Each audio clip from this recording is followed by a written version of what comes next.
Valla ben oğlumu okutturacağım, sonra davay mitilini atacağım bayrağa. Davay git. Git ayaklarımın üstünde dur. Git aynı ve tursiye al. Git aynı ve ev al. Git aynı ve işte qazan, əziyyət çek. Sonra git hansı qızı bedbaxt elə də. Bəlkə düz demirəm, ölüm ayağınızın altında. Nöş gedib cəmaatın qızı bedbaxt edirsən. Gəl ikimiz birlikdə konfet sorucuyuk. Lazım deyil. Belə qız istəyirsən git.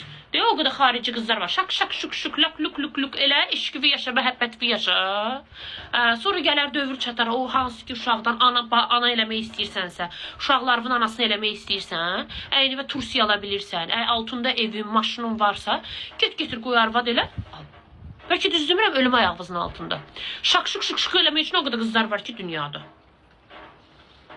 Belki düz demirəm. Getirəcəksənsə 2 kolaya onu eləyəcəksənsə, 2 çayla yazıq nə gün görəcək, nə bir şey. Niyə qızın cəmaatın qızı bedbaxt eləyirsən?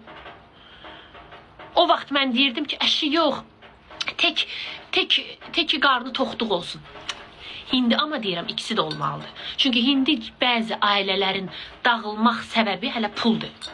Çünki qadındır. Baxır, deyir, ayda mən də istəyirəm o stəkandan.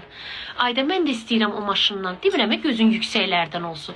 Heç olmasa da, heç uşağınız varsa, gələcəkdə xaricdə oxutturmaq istəyir. Ne tolka Almanya, Amerika, nə bilim, hansı üzrə oxutturmaq istəyirsinizsə.